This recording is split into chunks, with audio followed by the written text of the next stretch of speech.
apa ya? Okey, kita nak buat apa hari ni? Nama dia donat. Kita nak buat apa hari ni? Donat pakai roti gardenia.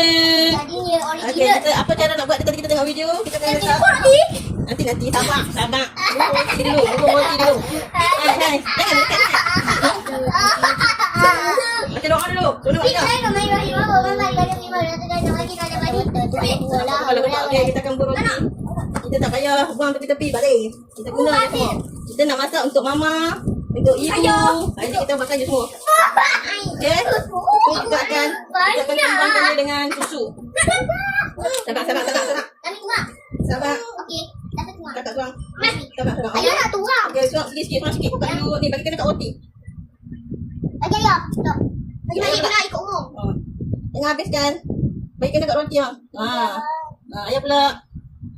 Tak kena. Mas kau pula.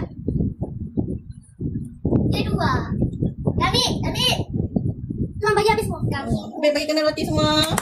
Wait. Okey, tangan semua dah basuh 2 kali dah kan? Okey. Ya. Kita kan. Mami nak bagi dia nampak roti ni, tu kan roti. Okey. Belakang sikit. Semua Okey. dah makan minum. Pasal. Okey, kita akan kembangkan roti Kan dulu. kena potong dulu ke? Tak payahlah, kita potong. Kenapa? Penyek kan? Kita penyek. Okey, tangan. Okey. Ni. Sebaik mana pakai baju Tak apa, ni? tangan dah. Semua dah basuh tangan dah. Sebaik mana pakai? Plastik tangan yang kecil. Okey. Sebaik mana pakai baju ni? Okey, lenyap. Dia lenyap. Okey, lenyap semua. Ni ayah tangan nak ibu-ibu dia nak makan tu bang. Hai, ni ya. Cepat lenyap. Apa dah? Lenyap bagi kena tu bagi dia cocok. Dah. Okey, buka balik kan. Moin kita lono. Iya dah. Buat elok macam mana ibu dengan mama masak. Dengan penuh kasih sayang. Anak-anak kena sama buat. Ya yo. Buat elok ni. Abang kena. Abang buat macam mana? Buat elok ni. Tengok. Bagi dia ni penyek. Okey, kita nak donat. Hasil kita. Jangan tak suka. Agak lembut sikit. Kita buat macam ni. Macam nanti Kita buat mini donat. Mini. kami dah buat. Okey. Macam ni lah. Ni ambil sikit. Lepas tu. Uli macam ni. Macam ni. Ambil jangan sikit sangat. Ambil banyak tu.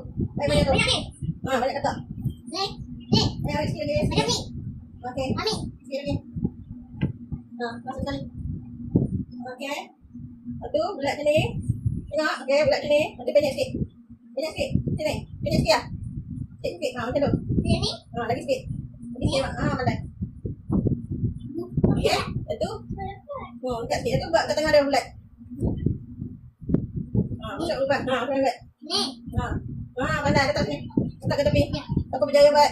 Alah, ayah dah koyak. Buat lagi bulat balik. Ada je buat balik. Okey. Gatal.